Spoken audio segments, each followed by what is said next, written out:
Welcome to Couch Quarterbacks.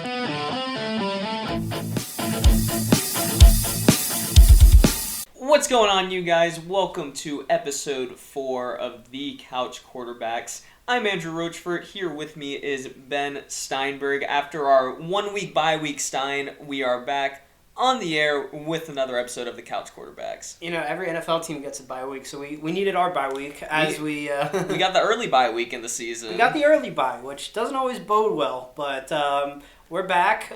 We had some traveling. Well, I was traveling, and Andrew was working last week, so we both were moving and shaking, but we're back, and we'll try to be, consistently on here on Fridays as best as we can, but we do have lives. And things do come up, but we will try to, bring out the best for y'all. It is the off-season, Stein, so it's not as big of an obligation to get some of these shows out every week. When we have the actual NFL season, we're going to try and have the recaps and have what's coming up for the upcoming week. But in the off-season, we can be a little more relaxed and a little more, fluctuate a little more. Play some golf, just screw it, right? Exactly. But anyways, guys, we have a great show for you. As usual, we're going to start off with our opening kickoff, kind of go through some of the stuff from the past 2 weeks that have been going on in the NFL. And then we're going to get into our AFC Report Cards. If you paid attention to last week's episode, we did our NFC report card, so this is going to be the same thing except the AFC teams, obviously.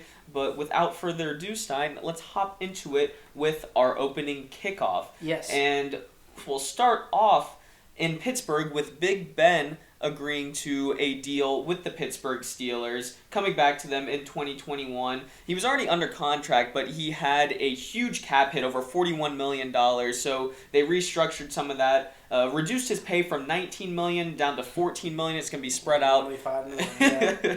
Going to be spread out over the next 2 seasons, and it lowers their cap hit by more than $15 million. The Steelers were going to be one of the teams in cap hell. Yeah, that were in cap hell coming up, as quite a few teams are, but this is just a way for them to clear cap space, get their franchise quarterback back for another season. Hey, he's still their franchise quarterback. It's just the back end of the franchise career. Oh gosh, this was the smoke at the Vatican turned white when they're bringing him back. No successor for Big Ben, and they're kind of avoiding the problem. Because they're gonna have to move on. This guy is marred with injuries all over his career. It wasn't amazing last year. Wasn't awful, but wasn't anything to write home about. It really, when you look at his stats, they're very padded by. When we talked about the Steelers as being a disappointing team a couple weeks ago, we were talking about how they had no run game, so a lot of the run game was just short passes from Big Ben. He has the playoff record for most pass attempts now, with what was it, 50 or something? And it was more. It was 70, right? I don't even remember. It was probably 50, 60, something like that. But that's what I saw also this past season, that he had the, I think, second most pass attempts in his career this past season. So it's something where they didn't have the run game. So when you look at his stats, he's throwing the ball so much. Kind of like when you look at Matt Ryan's stats with the Falcons trailing in so many games. Yeah. He's got great numbers because they're throwing the ball so much. Not to discredit Matt Ryan. Yeah, but the thing about the Steelers is, most of the season, the early parts, they weren't trailing, though. They were winning. Mm-hmm. And we're seeing with them, they're really turning into a passing offense, and I think they're best when they're a run-first offense. So this is definitely a Band-Aid on a cut that's gonna fester and get pretty bad for these guys, that they're just, they're like, he's Big Ben, he's won us a Super Bowl. Or has he won 2? Yeah, I think he's won 2. Mm-hmm. I hate to say it. I've liked Big Ben. I just think I like him for the meme he is. I don't like him as a person. I just like him because he's big, he's goofy, and he's just always seems to have some funny plays. And you look at him on the sideline, and he's all bundled up in those big giant jackets. And that's what, even on the field, there's always just something funny about with how big of a frame that he's in, and him running it. He has such small legs compared to his upper body. If you go from his torso up, it's this huge, and then he's got the weightlifter's legs where it's just little if you chicken did legs. A ranking of the 32 athletic quarterbacks from 32 to number 1, a guy like Kyler Murray would be Kyler Murray, Lamar Jackson, Pat Mahomes would be like top 5.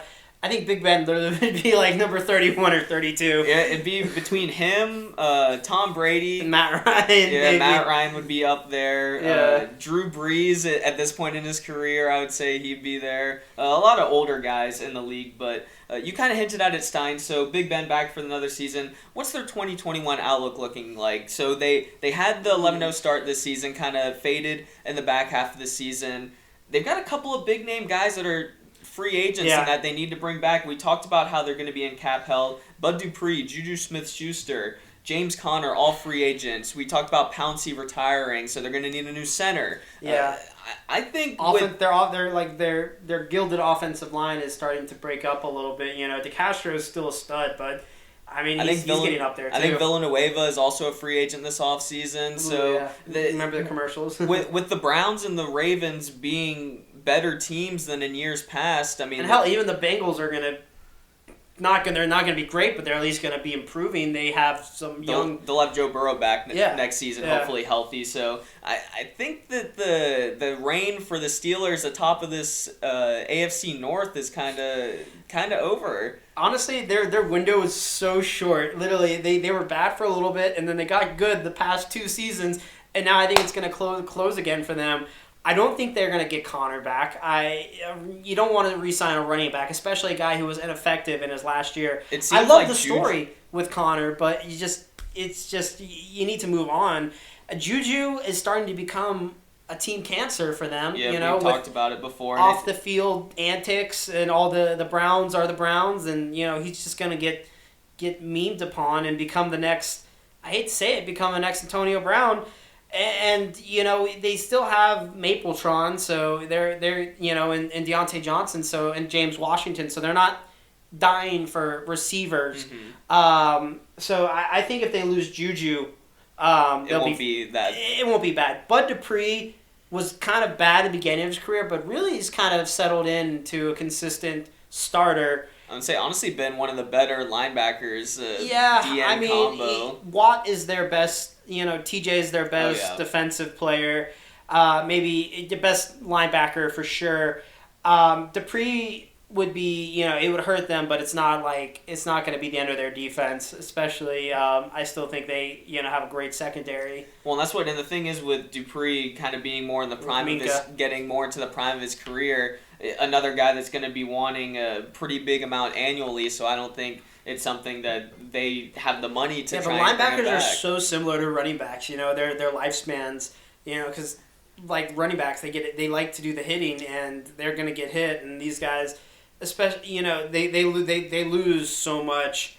I feel like out of those 3 guys that they're probably the biggest free agents, I say they can probably get 1 guy back, and the 1 guy they'll probably get will probably be Bud Dupree. Like I said, they have a bunch of other free agents, but those are just the top 3 guys that will be listed. We'll talk about the Steelers later on in our AFC report card, but let's move on. From Juju to J.J. Yeah, let's move on to one of the other signings. We talked about his release in our last episode, and he's already found a new team, J.J. Watt, signing a 2-year, $31 million deal with the Arizona Cardinals. Going to the land of retirement.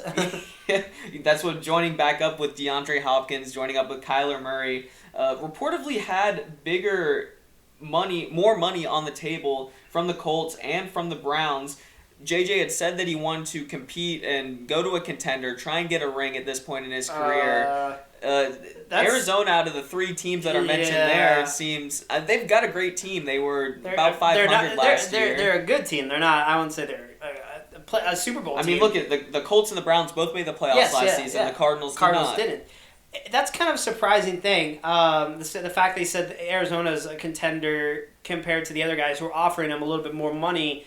And you think if he goes to these other teams, he could be, just another. He could be a star with with on these other teams. And you look at the Colts. Maybe he saw the Colts as the quarterback situation is a question mark, and it just didn't know what was going to go on there. But the Browns, maybe he didn't want to be like split the spotlight with guy like Miles. You got Myles Garrett, you've got Baker there, OBJ. There's a lot of personalities there in Cleveland. Yeah, and Jarvis. So maybe I guess it's going to be the weirdest thing to see him in another jersey, especially a Cardinals jersey, because you don't really see a lot of big-name free agents in Cardinals jerseys or, trade pieces in Cardinals jerseys. Well, that's what it was funny because number 99 was actually retired in the Arizona Cardinals franchise. It was an old, it was an old guy because it was an old running back that wore number 99. Was this like the Chicago Cardinals days or something, or St. Louis? Honestly, probably, but you knew it was old not only because it was a running back. Also, for those of you who don't know, the Arizona Cardinals are actually one of the oldest franchises along with the Bears. They were once the Chicago Cardinals and the St. Louis Cardinals, not to be confused with the current St. Louis Cardinals of Major League Baseball. Old-timey football and baseball like to share names. It's probably the most confusing thing ever, but... A little tidbit there from Stein. Yeah. I actually did not know that, so thank you for that. Yeah, but the Chicago Maroons were a baseball team and a football team. So. But that's what... So he was a running back, but also it was his...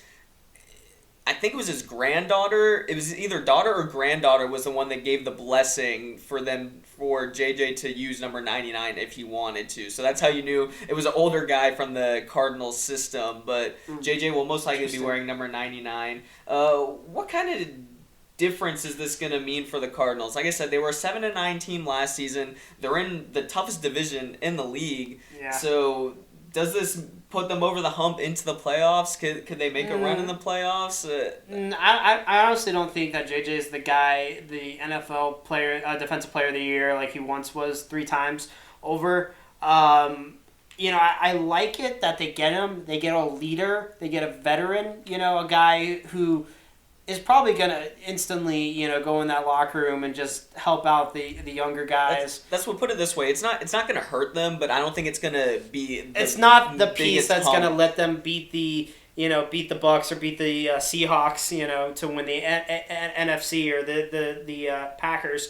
It's a guy who he's probably going to play a lot of third downs. Let's be honest. He's not going to be an every down defensive end like he once was. This was a defense that was tied for 4th in sacks last season with 48 sacks on the season. Yeah, joining Chandler Jones. Yeah, the two sack leaders right now, active leaders in their careers. Yeah, so you join Chandler Jones. It's definitely it's going to be interesting because Kingsbury is this young hotshot coach, and you put him with J.J. Watt, who honestly is almost like a coach, really, in his own right, and I think probably has a future in coaching if he wanted to. Like you said, it's a good point that this move, it helps them, but it's not going to get them over the hump. Yeah, they'll definitely still be in contention for the NFC West, but I think their whole success is just going to be their offense. I think their defense is going to help them, but I think that what's going to win them games is really going to be their offense and what Kyler can do. Mm-hmm.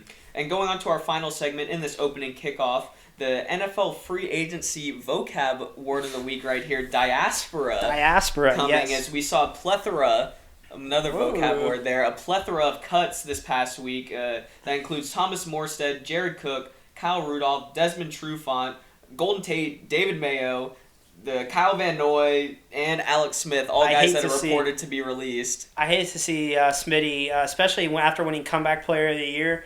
What a sniveling move the Washington football team. That's what Smith even said, that he just didn't feel wanted there. Like, he knew he wasn't part of their long-term plan, being an older veteran quarterback. But coming off of that Comeback Player of the Year, it is tough to see. We'll have to keep you updated, but this is a little sidebar about the Washington football team. I've seen reports that there's going to be things coming out about Dan Snyder that's saying that they're going to have him force him to sell the team. But that's every week in the Washington football team. I was going to say, I feel like that's been a report every month for the past 2-3 years, probably going even farther back with Washington football team. Yeah. But speaking of reports, ESPN Diana Rossini is kind of from hearsay a little bit, saying that it's going to be pretty much a massacre next week in the coming weeks of when the official league year starts, of releases and cuts, and even John Clayton, the former NFL ESPN insider, went on the radio in Pittsburgh and said it's going to be quote unquote a bloodbath around the league. which is not surprising at all. Yeah, that's what we mentioned in our last episode, how so many these teams in cap hell need to free up cap space, and really the ones that are going to be hurt the most by it are these veterans that sign big contracts, teams now needing money, needing the available cap space. They're going to cut them so they can save up some of that money and hopefully get after some of these other free agents, sign some of their younger guys to extensions. Man, they got to sign all their rookie classes. Deals. Yeah. So, COVID definitely is a big factor in this because a lot of teams, every team lost some form of revenue because of the lack of fans.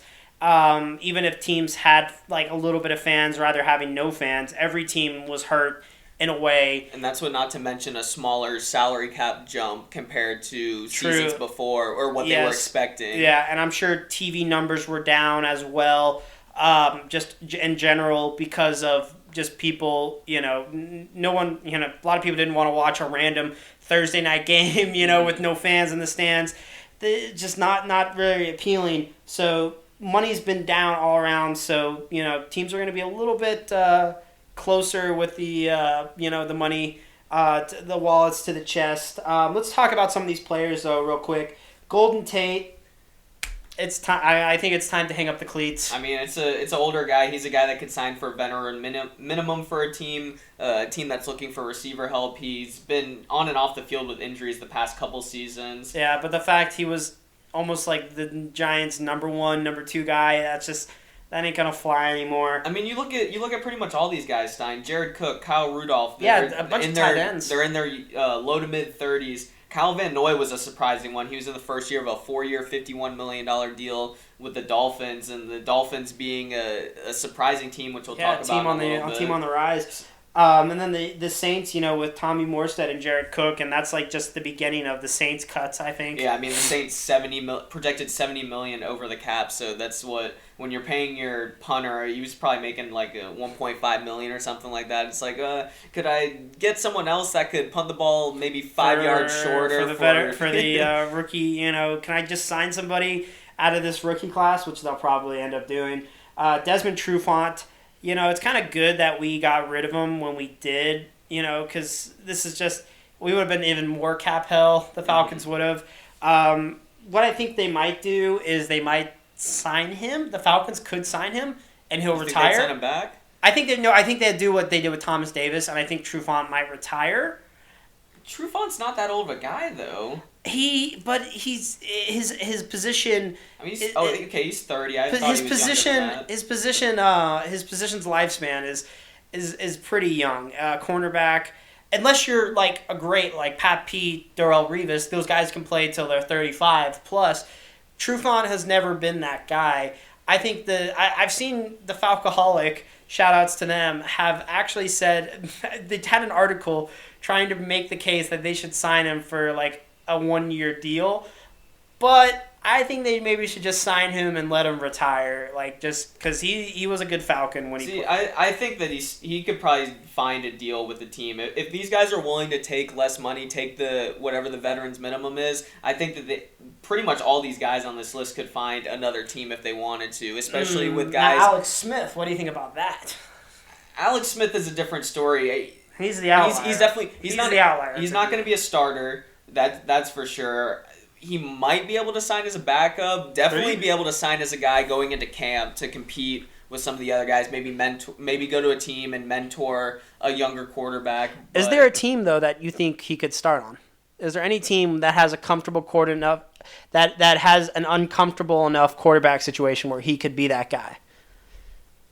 There are teams, but I think there were teams that would go in other directions. Put it that way. They would want to take somebody out of the draft. Yeah, if you're ranking the top 32 quarterbacks in the league right now, I wouldn't put Alex Smith in the top 32.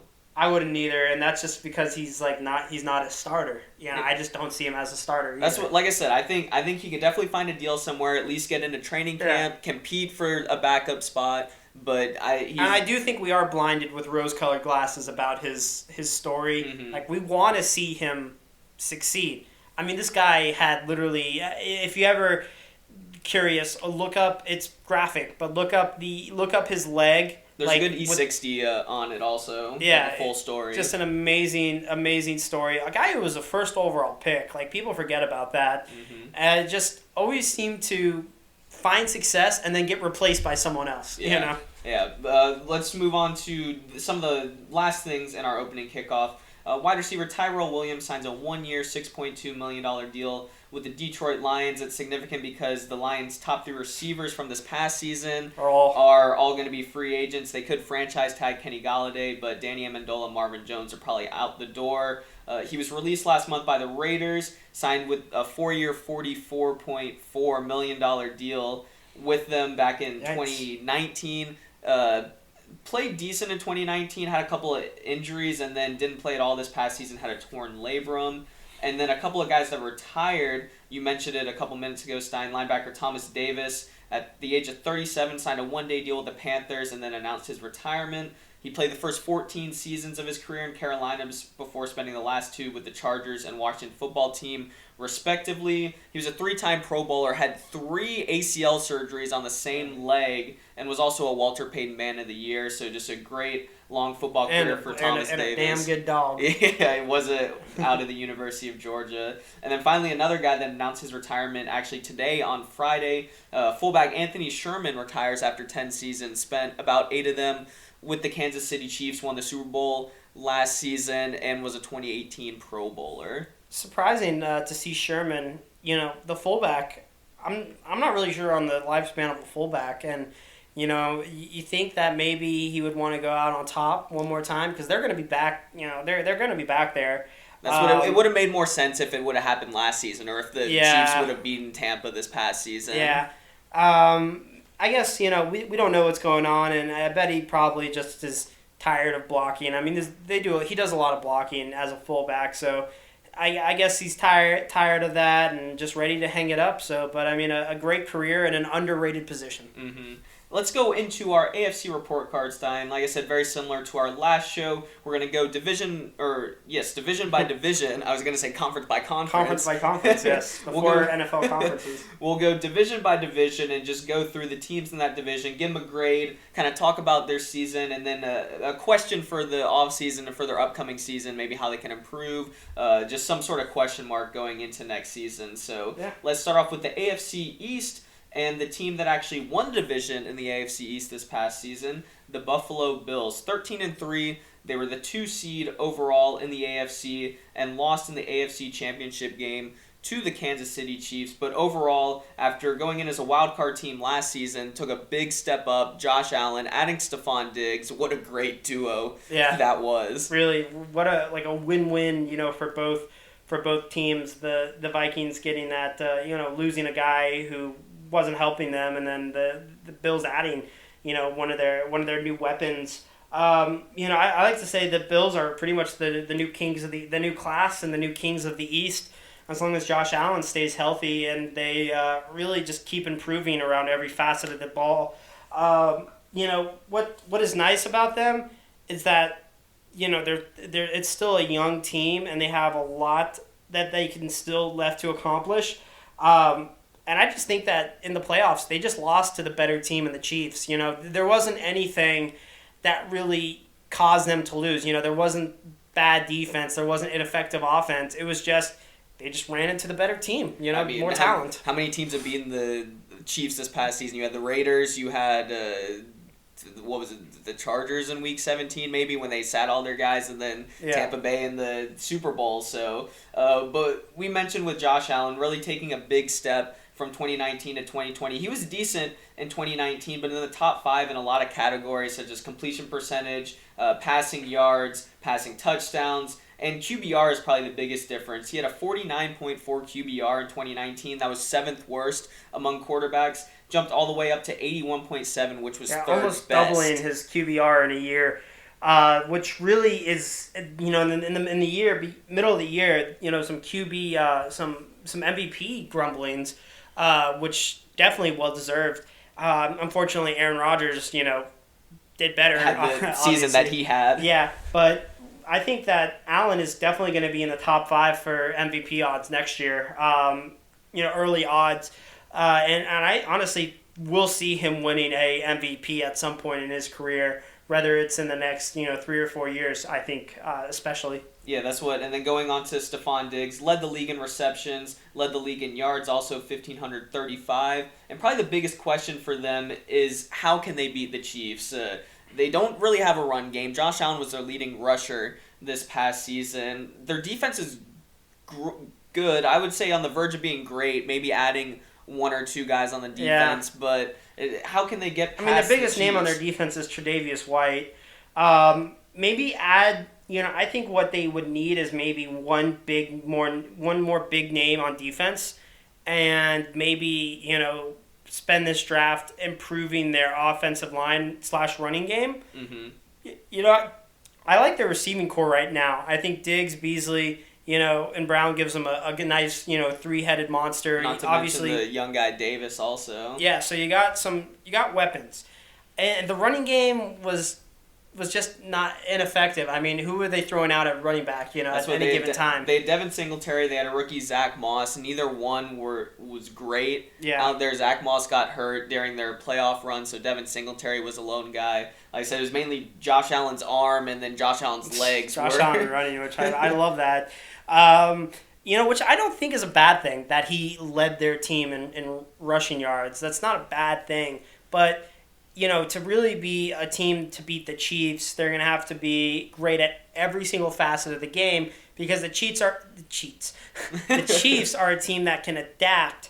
So, when Josh Allen has to pass it 40 times, that's not a recipe for winning against the Chiefs. Well, that's what, and also one of the ways to beat the Chiefs is to really control the time of possession. The Bills can score like that. The best way to control the time of possession is by running the ball. Mm-hmm. So, overall, we gave the Bills an A. Honestly, an A to A plus from me, I would say, just because of we got to think about how bad this team has been historically, and the fact we're seeing them actually be good and be intimidating is awesome again, and they're just improving in every single facet. Everyone loves the Bills. I don't think there's anyone who'd be like, dude, I can't stand that team. No, I think everyone loves the Bills. People love the Bills Mafia and the breaking of the tables and just they're diehard fans. They're kind of like the Cubs of the NFL. They're just lovable losers. And like the Cubs, I do think their time is coming. Mm-hmm, definitely. Moving on the Cubs did have their time. I think the Cubs are on the way down, but that's for our baseball podcast on tomorrow. I'm just kidding. But that's moving on to the Miami Dolphins. Give them a grade of a B+, a 10-6 team, second in the division, just missed out on the playoffs this past year. I thought you said attendance 16. I was like, what? Are they 16th in attendance? Yes, they were. I actually looked up their attendance from this past season with the limited fans. We do have to look up at the attendance records from last year just to see who was the lead. I think the Chiefs were probably leading because they probably had the. I was gonna say I feel bad for half the teams that just didn't let all the California teams. Yeah, exactly. But the Dolphins were my pick for the most surprising team from this past season. They were 5-11 in 2019. Like I said, 10-6 this past season. The improved defense, they had the emergence of Myles Gaskin.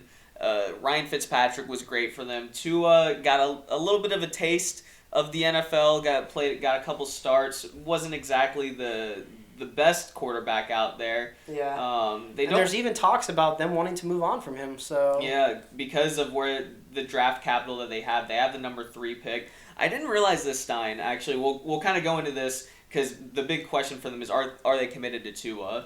But they have the number 3 pick from the Texans, from that Laremy Tunsil trade.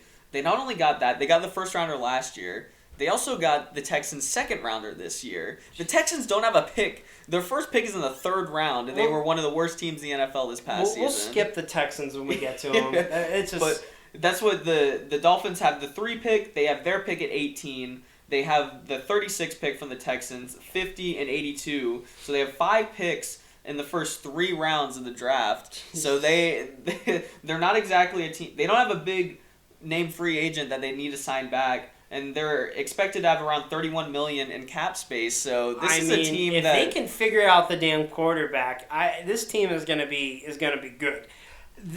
My only caveat though is I don't think they're gonna be good tomorrow, and I don't think they're going to be good next year.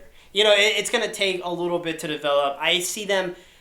They're obviously way behind the Chiefs and the Bills. Mm-hmm. And then there's like that tier 2 of like the Browns, Ravens, Colts. And I think they're below that. So they're in like the tier 3. Like I said, they were one of like 4 teams in the AFC that were 10-6 this past season. So just missing out on the playoffs. Do you think that they roll with Tua as the start of this year? Do you think they draft a quarterback at 3 to compete? I want to see them go with Tua. I think it would be a waste of a pick at 3 to take a quarterback for them, because there's talks of Deshaun going to the Dolphins. They could stick with Tua. They could re-sign Fitzpatrick, which would just be funny.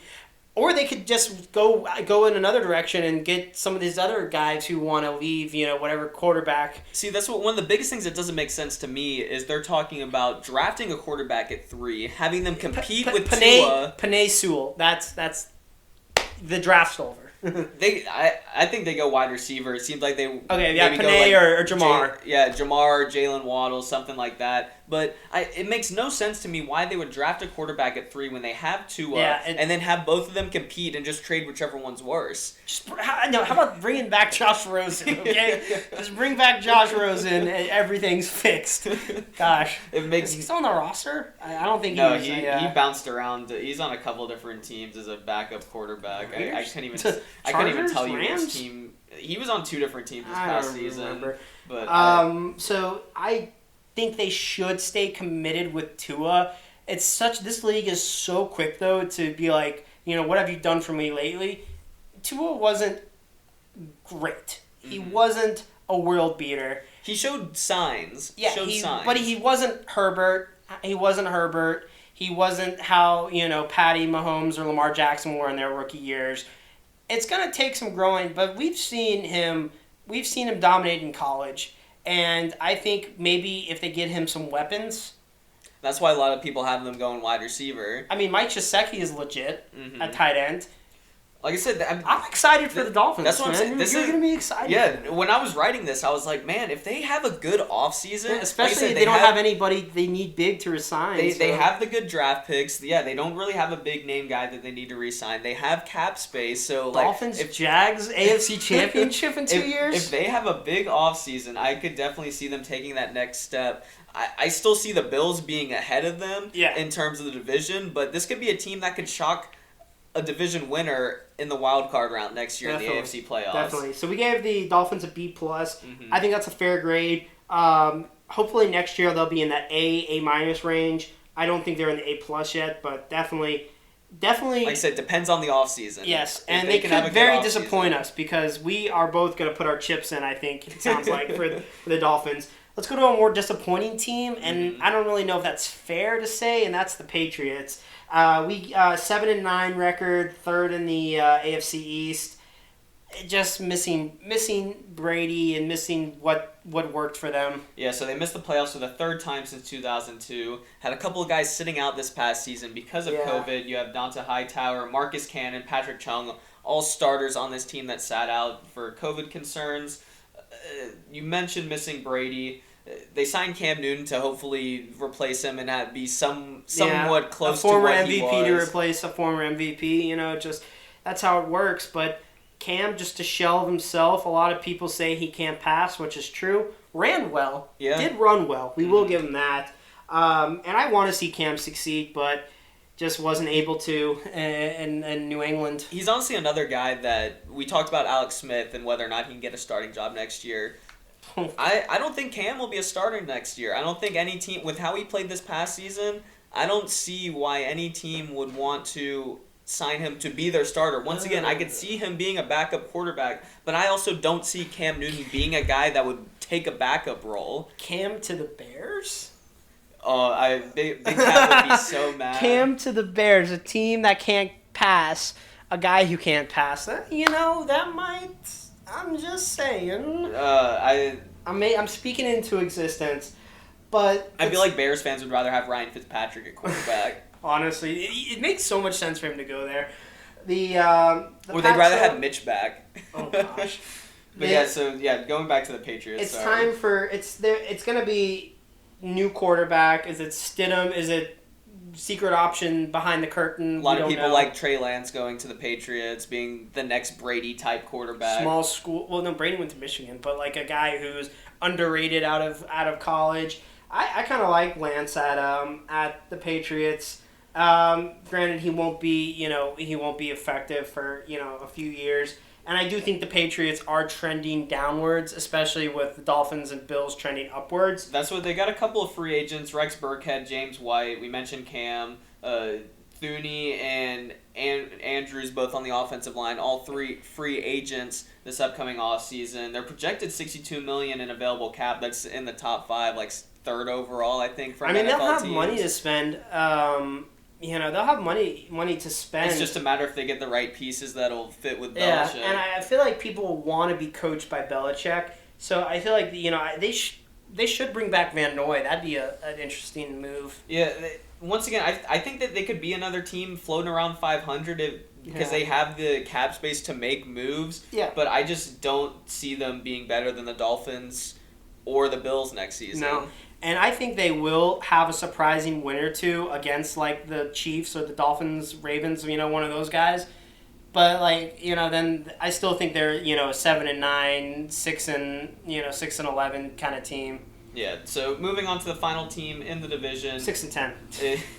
Well, they are supposed to add another game at some point. Yes, we do have to think about that. But going on to the final team, the New York Jets, and this is going to be the first F grade, and I think the only F grade. Maybe a little spoiler there. Which is funny because the Jags exist, but and the Jags are worse, statistically than but the Jets 2-14, last in the division.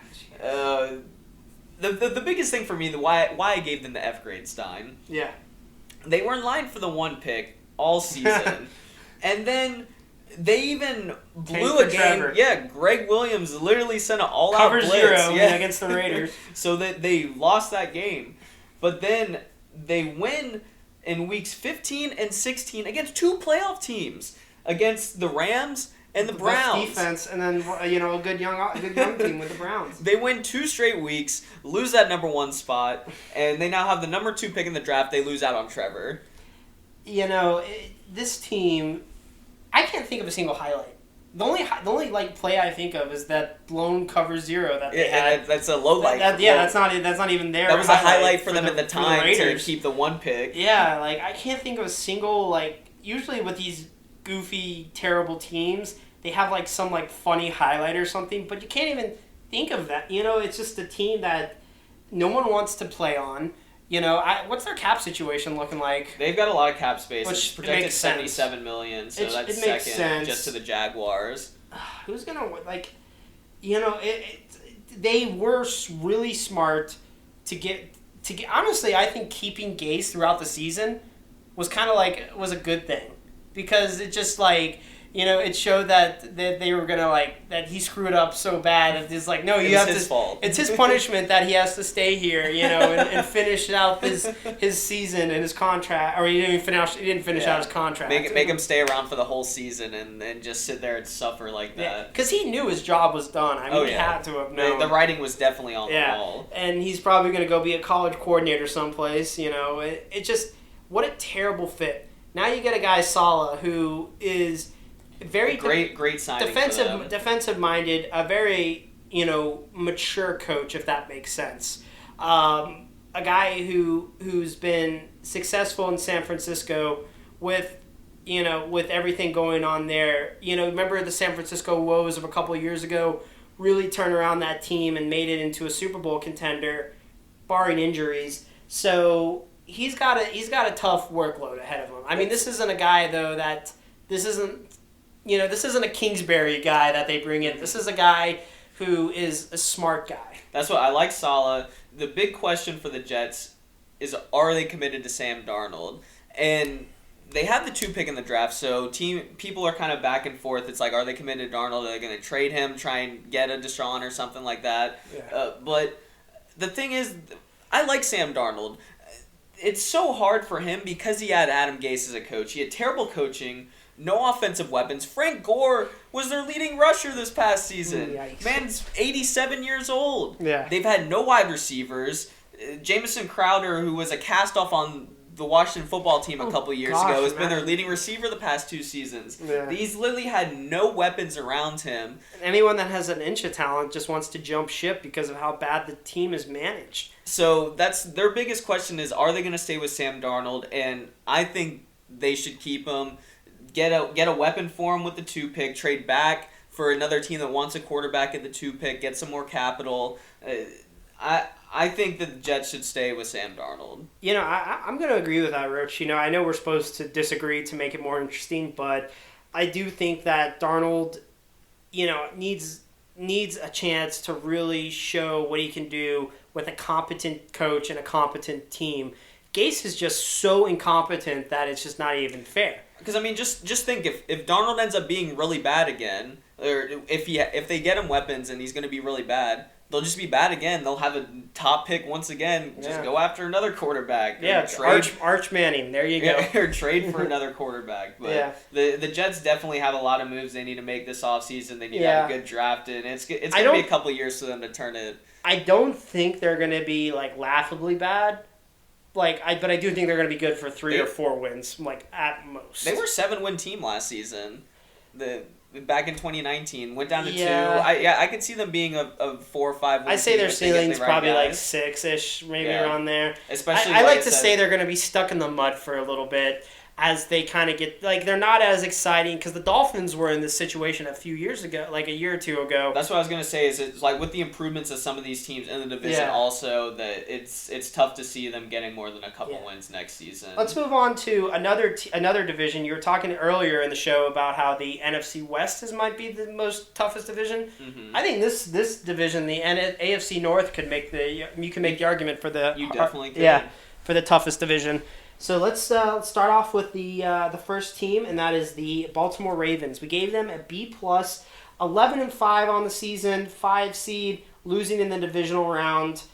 The Ravens are an interesting team because they have a constantly good defense, and their team, similar to I like to think of the Arizona Cardinals, they're going to live and die by their offense and their quarterback. Yeah, that's what Lamar, obviously winning the MVP back in 2019, had a slight regression, which you would expect after a guy puts up MVP numbers. You don't expect those MVP numbers every single season. Teams adjust. You know, there's film on him. I want to say that Lamar needs to get his swag back. You know, he didn't have his swagger in this season that he did last year. You know, no big trust, really, with the Ravens. I think that they're in a good position defensively overall. I just think that, you know, one of the big things is they need a receiver. Yeah. Hollywood Brown.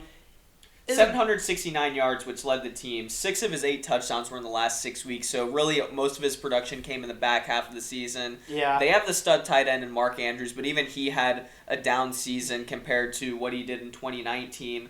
So I think Hollywood Brown is that home run hitter. He's the guy with the vertical route downfield. You hit him with the deep pass for a deep touchdown or a long play. Yeah, but they need a guy to patrol the middle of the field with Mark Andrews underneath those medium routes. Slot guy. Someone that can eat up targets. Yeah, someone that Lamar can roll out of the pocket, you know, to his right or left and really find him. Because when you roll out, it's harder to make a deep pass than it is a short pass, you know, these 8-yard gains that they can get. You know, that's really what they need on offense. I think the Ravens are definitely still contending. You know, there's no... I don't think they're going to regress in any way. I still think they're going to contend for this division. Cap-wise, they're pretty middle of the pack. They got a little bit, $18 million available, but they do... I think some of those defensive guys are... I mean, they're probably going to make some cuts of some veterans. I know Mark Ingram is definitely gone for sure. Yeah, he was sitting at the back half of the season. He was a healthy scratch. So. And let's talk about their run game. Really is, you know, as we've seen. Who's their running back that they're using? They use Gus Edwards. J.K. Dobbins was the rookie. Dobbins is probably gonna take over more of that lead back role. Yeah. You saw it as each week kind of progressed, you saw some of these rookie running backs getting the bigger workloads. Dobbins it was the same case for him. So that's what they've got in the running game. Probably just get that number one receiver, maybe sign back one or two of those guys on defense that are going to be free agents. Offensive line, really no problems there. And they'll be right back in contention next season. They're contenders, and that's pretty simple on them. A team that's not really a contender though, and that is the Bengals. A D+, and I think that's a fair grade because of the injuries that they had. Obviously, the number one injury on the board is Joe Burrow. I was going to say, basically their season kind of quote unquote ended once Joe Burrow got hurt. You really kind of got to grade them on that first half of the season, because once they had the backup quarterbacks come in, then it's kind of unfair to judge them. They're the same team they were last year. That bad team. Exactly. So Joe was decent. He was pretty good in his limited snaps. He had one or two rough games, but overall, 16 total touchdowns, 5 interceptions in 10 games. So wasn't turning the ball over, wasn't exactly lighting it up in terms of touchdowns on the board. Wasn't a stud, but definitely a good start. He kept the Bengals in games that they were blown out of the water in last season. Yeah. He was sacked 32 times, and in 10 games, that's not a great... That's, getting into Carson Wentz territory. Yeah, not great numbers. I mean, all signs are pointing the Bengals to draft offensive line help. If they can get Sewell at the number 5 slot that they're at right now, they would absolutely love... I don't think they could get up to the podium fast enough. I mean, quarterbacks, there's a way that Sewell falls to them, because the 4 teams in front of them really don't need off. I mean, quarterback's a more valued position. You could see quarterbacks go in 3 of the first 4 picks, and it's just a matter of, if the Dolphins keep that pick, do they go quarterback? Do they go wide receiver? Because I wouldn't see them go offensive lineman. Yeah. If the Jets are committed to Darnold, maybe they go wide receiver. Falcons are a big question mark. They could possibly go offensive lineman. Yeah, the Falcons, who knows what they're going to do with the 4 picks. So I really want to say T. Higgins, though. I hate to say this because I know you hate Clemson, but I have always kind of not liked Clemson, but I always thought Clemson was a cool team. Okay. And but the thing about Clemson receivers is none of them ever really pan out in the NFL. I mean, the most successful one you could say is Sammy Watkins. Yeah, Sammy was a big one. We're forgetting about D-Hop. DeAndre Hopkins. Okay, well, excuse me. Sorry. I was really thinking about it. I was like, Stein, I'm pretty sure there's one big name guy. I forgot D-Hop. Besides D-Hop, most Clemson receivers are really hyped, but just never pan out. But T. Higgins looks legit. Yeah, he had a good season last season. Once again, kind of a guy that got off to a slow start, another rookie, a slower start, but really started to build kind of a rapport with Joe Burrow before he ended up getting injured. They've got Joe Mixon, who was in and out of the lineup because of injury, missed a lot of the back half of the season as well. One big question I do want to say, though, real quick, is Zach Taylor on the hot seat? I don't think so. This team is rebuilt. I just don't see why you would fire one of these young buck head coaches after, what, was this the second season? Second season, yeah. Yeah, I just don't see 3 seasons in with how bad this team was, how you could fire him, especially your starting quarterback, starting running back, both get hurt the last half of the season. No, I don't think his job security is 100%, but I don't think... he's not the safest head coach out there, but I wouldn't say... I don't think he's in Bill Bryan territory. I would not say he's on the hot seat right now. All right, next moving on is the Browns, an A-. A B+, A- would be a good grade for them. I gave them slightly better than the Ravens just because of having all the playoff drought, all those finally breaking some of the curse, and beat the division rival in the playoffs, the Steelers, 11-5, a 6th seed, losing in the divisional round to the Chiefs, which again, like we talked earlier with the Bills, were just a more talented team. It actually ended up being a closer game than we thought. Yeah. I mean, Mahomes did get hurt, but it was 22-17. I like to say I love this turnaround the team has made overall. I think they're still finding themselves. They still don't have their identity yet, because are they a defensive team? Are they an offensive team? Are they a run-first team? Are they a pass? I still think there's a lot of questions, but their window is very big.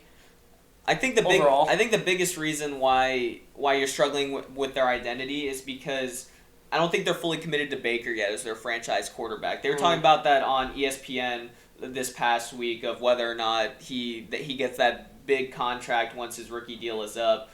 He did improve from 2019. He had only 8 interceptions compared to 21. Sacked just 26 times compared to 40 in 2019. Awesome improvement in the sack department. That's definitely something that they wanted to work on, and they did. It's just, I think the big question whether or not Baker's the guy is if he can repeat and continue to grow like he did from 2019 to 2020. If he can continue to do that, then I think you could see him as being the guy, the franchise guy, the guy that they drafted number 1 overall. One thing that was definitely working for them, though, was the running game with Chubb and Kareem Hunt, over 1,000 yards each. Yeah, awesome to see. Chubb had over 1,000 on the ground. Kareem Hunt had around like 800, but then when you add in his receiving yards, he had over 1,000. Both of them had over 1,000 scrimmage yards. They've got some big name guys on defense that are going to be free agents. Olivier Vernon, that's going to be a hit. A bunch of guys in the secondary: Kevin Johnson, Terrence Mitchell, Carl Joseph, Andrew Sendejo, and then also linebacker B.J. Goodson. So I'd say the only guy I'd want out of those guys, maybe Olivier Vernon and Andrew Sendejo. You might want to make the case. The power of the Browns cap wise, they're top, right? Like they've got $20 million available, but like I said, it's most likely because a lot of these guys are now off the books because they're going to be free agents. OBJ, that's a question mark. They talk.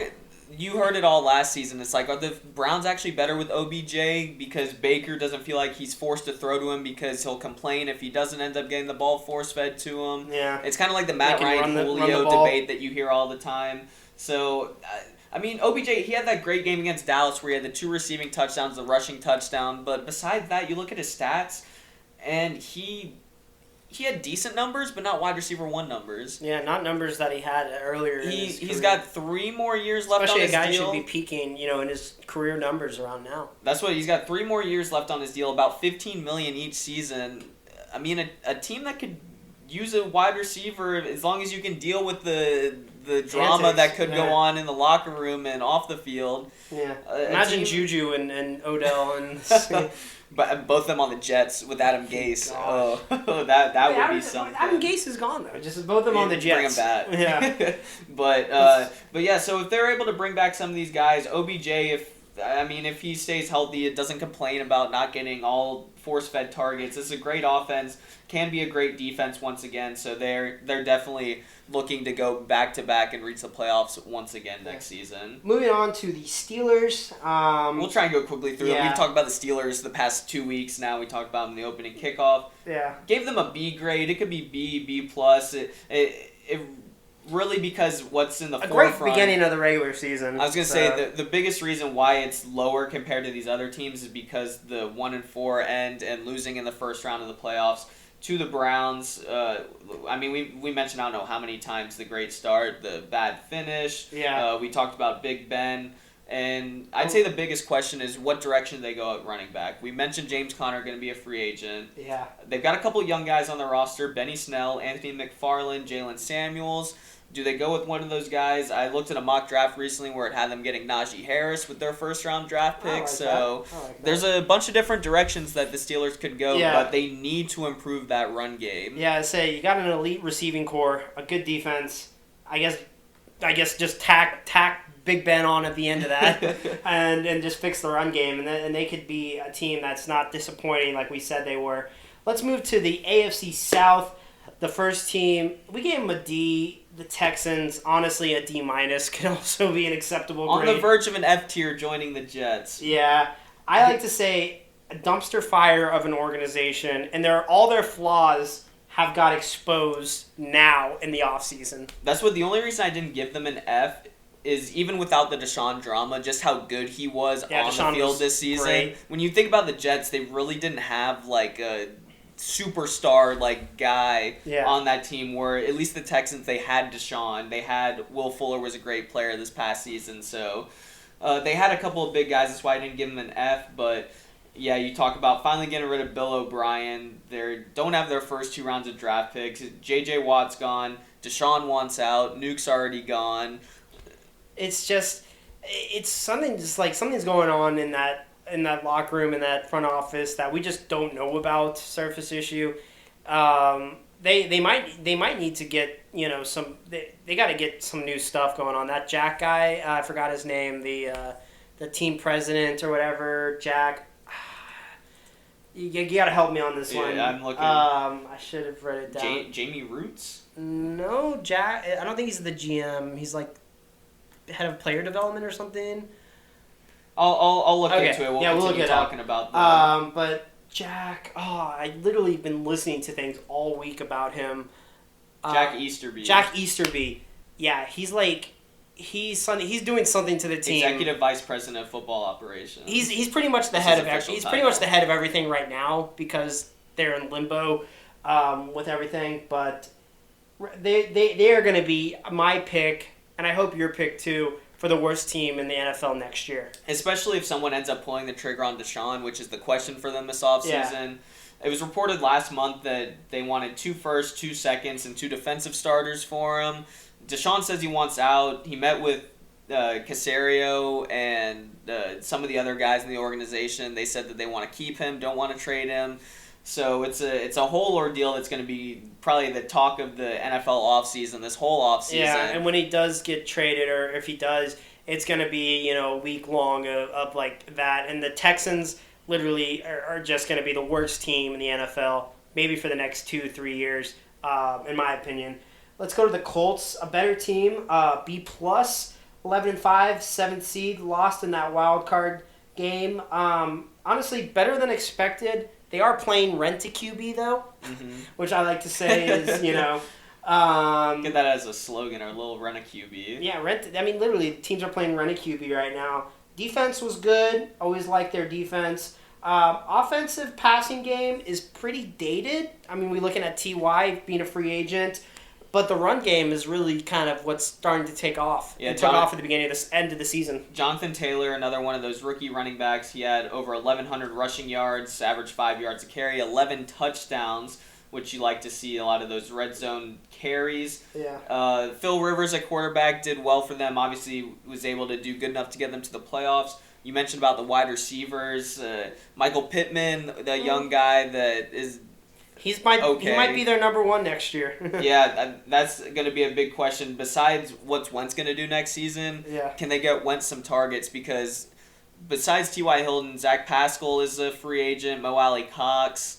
They've got a couple of those pass catchers that are going to be free agents. Yeah, so I don't like their tight ends really either. Yeah, so they're good. They could go after a wide receiver with their draft pick and just try and build Wentz up some weapons, get him some confidence. And Darius Leonard is going to hold down that defense. I don't care. I think they need offensive help. Next, moving on, the worst team in the NFL, the Jaguars. But not the worst grade. Not the worst grade, yes. A D-, 1-15, last, obviously, in the NFL, getting that first overall pick. Honestly, it's funny because they won their first game against a playoff team, the Colts. And then went on that 15-game losing streak. Yes. And it's not like they don't have talent in some areas. Running back, James Robinson, an unsigned free agent to a 1,000-yard rusher, or undrafted free agent, excuse me. Just awesome to see a guy like that come on the scene.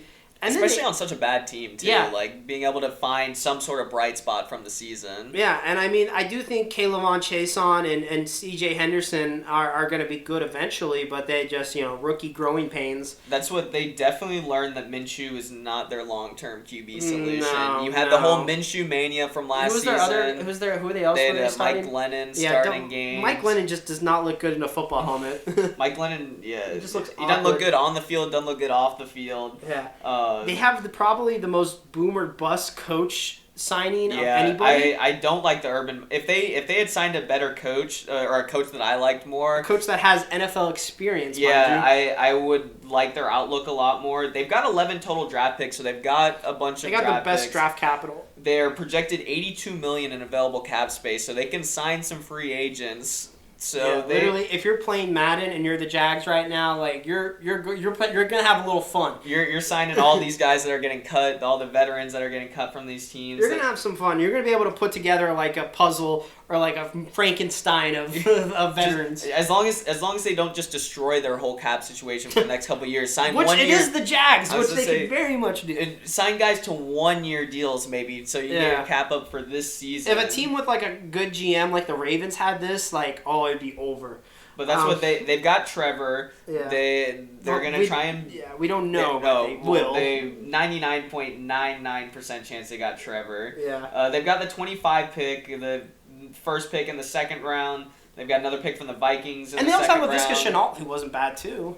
So they've got DJ Chark. Like they've got some young guys, but definitely going to need to continue building through the draft, through free agency. This is going to be a couple year rebuild for this Jacksonville team. Yeah, especially they want to compete with this team, the Titans. B+, maybe A minus. No, not A minus.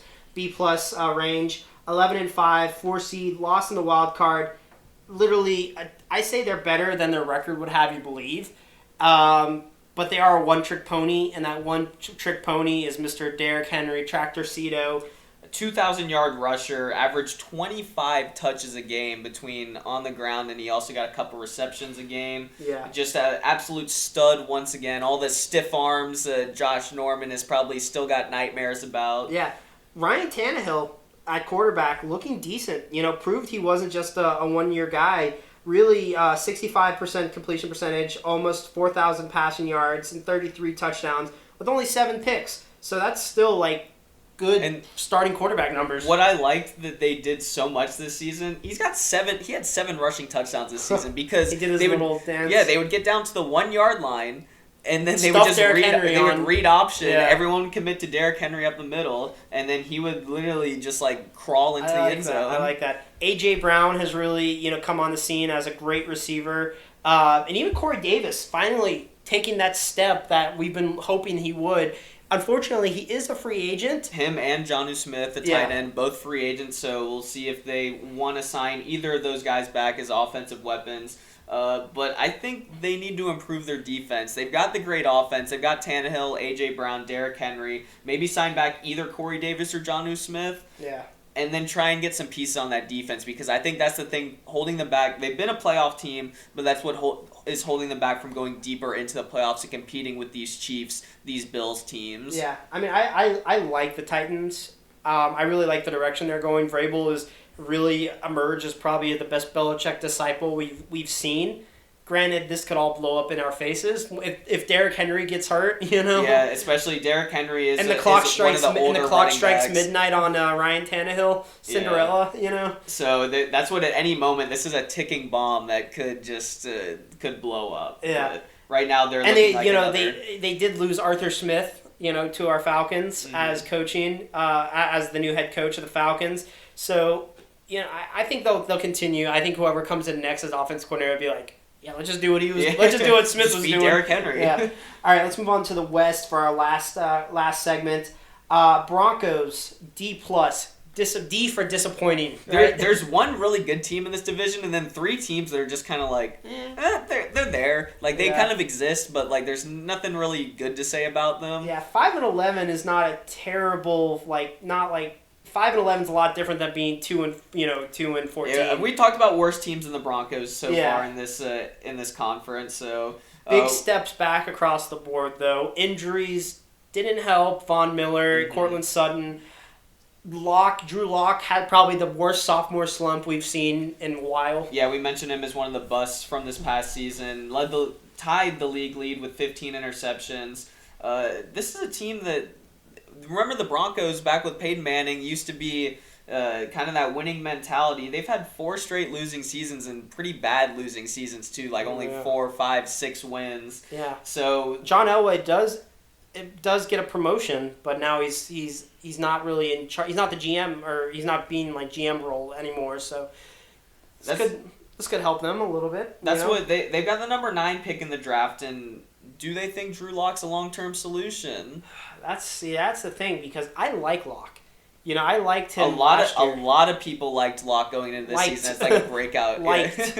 Emphasis on liked. I just think he is sophomore slump. I think one more year. It's hard to say that they can afford another year, but I mean, you mentioned they didn't have Cortland Sutton for the whole season. He was supposed to be their number one guy. Yeah, Jerry Jeudy was Yeah, he was one of the rookies that had a couple good games, more bad games than good games. Yeah, a run game that doesn't exist. Pedestrian at best. Yeah, Philip Lindsay, Melvin Gordon, both of them were battling injuries the whole season. I like that. But yeah, it's kind of. I like to think their run game similar to the Steelers. Guys who were good, but now not as good runners. That's what I mean. Denver's a team that they're gonna need to make some moves to try and compete for the playoffs, because right now I don't see them as being any more than like another 5, 6, 7 win team next season. Especially they can't get out of the way of the next team, who's the Chiefs, who we just got to give an A+. 14-2, 1 seed, of course, losing in the Super Bowl 55. Pretty much their lone blemish from the season. I mean, you could say that, or the loss against the Raiders, but yeah. I like to say they're a model organization, not even just for football, but for just their player development in general. Like, they've had a lot of great guys that they've had drafted and turned into, legitimate stars.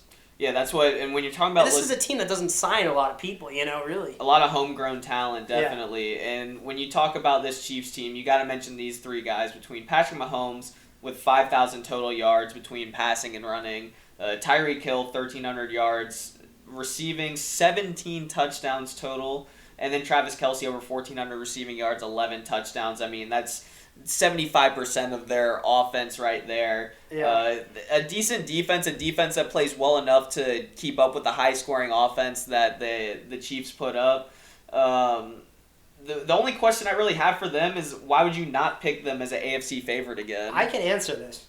Because the NFL and sport by itself is always changing and evolving, maybe that their window, maybe they get passed by. Maybe they have such a small window. Maybe teams, are just going to get better around them, and then they'll... Better competition, better game planning against them. Yeah. We talked about going into the Super Bowl in our first episode, how the biggest way to beat the Chiefs is to control that time possession, run the football, and just keep the ball out of their offense's hands, because you see how lethal and dangerous they are. It is hard to repeat as Super Bowl champs, and they weren't able to do that this year. Does that give them a little chip on their shoulder going into next year? Maybe. And a Chiefs team with a chip on their shoulder is a dangerous Chiefs team. That's what we haven't even mentioned. Andy Reid, just the great stuff that he's done in Kansas City. Yeah, and I really like what Kansas City's had. And they're another team, like I said earlier, like the Bills, where you just can't hate. You can't hate them. There's nothing about them you can dislike. Yeah. Mahomes is a great guy. He's not a douchey guy. He's not Brady, because people don't like Brady because of his smugness. Mahomes isn't smug, Mahomes is just goofy, this guy who's just having fun out there. Now his wife and his mom. Okay, and his little brother on, maybe keep that out. A lot of people were mad on social media about some of that stuff, but yeah, I've always liked Patrick Mahomes going back to his Texas Tech guess you could days. talk about Tyreek's off the field stuff, but I mean, you saw the little deuces in the Super Bowl, so there's a couple of things, but they're like you said, I think a lot of people like the Chiefs team, just like Andy Reid. He's a likable guy. The Hunt family just runs a good organization, so it's just a hard team to like. Speaking of teams that are hard to like, though, are the Raiders. These last 2 teams are pretty comparable. The Raiders, we gave them a C grade. They're the most average at 8-8. I mean, 8-8, and they're literally average, second in the division. I'd say their biggest accomplishment was beating the Chiefs once and then almost beating them a second time. Yeah. I like to, they actually were surprisingly in the playoff hunt, which was interesting to up until week 15 or I would say week 15 or 16. Which it was interesting because most of the NFL playoff picture this year was everyone knew by week 14 pretty much their spots, and then the Raiders were still. You're like, what? But that's what their GM Mike Mayock this past week said, that Carr is, quote, one of the best QBs in the NFL. So there's been kind of rumblings going around about a Russell Wilson, a Deshaun Watson trade to Oakland. and obviously Derek Carr probably being involved going to the other team. He signed a big 5-year deal, I think, in either 2018 or 2019, but the GM really backing up their quarterback. He was a 4,000-yard passer this past season. I mean, Carr wasn't bad, he wasn't like anything embarrassing, This is a guy that almost... He did have the memes, though, of his like, angry face. It was a guy that almost won the MVP a couple seasons ago if he didn't break his leg. Yeah. That he probably was the favorite to win the MVP. They've got a 1,000-yard rusher in Josh Jacobs, a 1,000-yard tight end in Darren Waller. So they've got the pieces on offense. This is another team, like Tennessee, that needs defensive help. They really don't have anyone. And that's on been defense. their issue for a couple of years. Is really their secondary and their defense as a whole. Is they haven't been able to, that's what's going to help them win this division and win games. But the fact that they share the division with the Chiefs is just, it's going to be hard. Want to hear something? I really like this because Richard Sherman, all signs are like on him, like to sign with the Raiders. And I just think that's like a perfect fit. That's like a match made in heaven. Especially kind of like the Raiders kind of having that like bad boy type of vibe and everything like that. I mean, this is a guy who's always played on the West Coast, who just is a guy who has kind of been that little bit of a bad boy and still has some... I mean, when he was the top corner, he had like the whole trash talking thing. And I think he still has something left in the tank, and I think that he can go join the Raiders and really help out that defense, definitely. Especially, and at least be a veteran presence on there, a guy that's been in the league for a while, and help out maybe some of the young guys on that team. Moving on to the final last team. 7-9. Kind of an anticlimactic last team that we got on. We should have saved the Chiefs or something, or the Jets. I just did it in order of of how they were listed. Yeah, the Chargers, a C+ for Chargers. You can honestly make the argument for a C, but I guess what really gives them a plus is Justin Herbert. Yeah, that's what the Justin Herbert Keenan Allen duo up there in terms of your quarterback wide receiver duos. Herbert, after sitting out the first couple weeks, gets the punctured lung of Tyrod Taylor to get into the starting lineup. Alex Smith, Tyrod Taylor, talk about bad luck quarterbacks. Yeah. But Justin Herbert having a great rookie season. He won the Offensive Rookie of the Year award, was a 4,000-yard passer, 31 touchdowns, 10 interceptions. Had another 5 touchdowns on the ground. Didn't even start every single game, and those numbers are like, comparable to like Tannehill's numbers. I think that was in like probably 14 games because I think it was week 3 when he came in and started that game. It was either week 2 or week 3. It was very early in the season. Yeah, I mean, the guy is looking like a legit quarterback for LA, and really a guy that they're going to build around. Pretty much, a lot of people are saying this is their Phillip Rivers. This is their new Phillip. And they just have to build around him. I mean, they do lose Anthony Lynn, which sad to see him go, but I think maybe a time, a new coach, a new change of scenery will really help improve this team. Could help both sides of improve the team. They will be losing, Hunter Henry will be a free agent. Not sure if they'll be losing him. Yeah, so he is a candidate for the franchise tag, so they could tag him or re-sign him.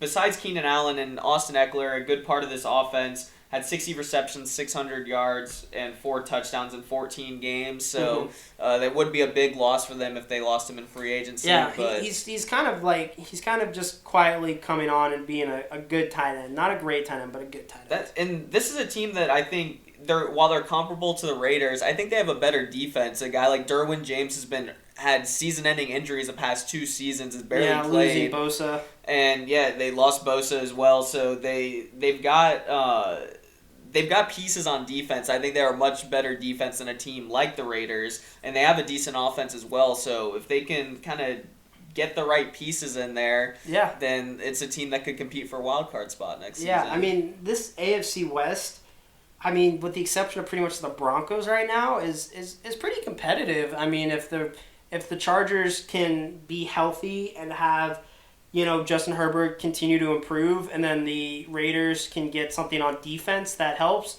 like the Chiefs are gonna, I think the Chiefs will still win, but they'll at least get a little bit of breathing down the back or I'd something. say they'll get a little tougher competition in some of those divisional games, maybe. But yeah. That'll do it for our AFC report cards, and that will also do it for our show. Yes. Well, real quick, I do want to quickly just give a shout out to the NFL and diversity as a whole.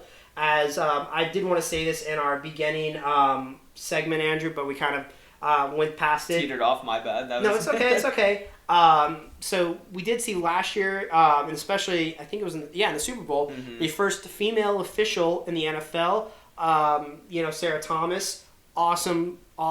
We love diversity. We want to see diversity in our sport that we love. It just shows it keeps growing. Yeah, we want it to be an international game. We want it to be the greatest game on earth. We want it to be the greatest game on earth. We see the NFL hiring the first black woman official in Maya Chaka as the first on-field African-American woman official. Awesome news there. Definitely. Really great move for the league. And I hope it's not just like a PR move. I really hope that the league is going to be, inclusive for everyone. Well, that's when hopefully it'll lead to more women wanting to go out there and try and make that as a goal to be an official at the highest level of football. For officials, coaching, I do think it's going to be a while before we see a female head coach. We've seen assistants, but in fact, I honestly don't think we'll see a female head coach in our lifetimes. I mean, the next step would be coordinators. So yeah, cause I think we will see a female coordinator, but.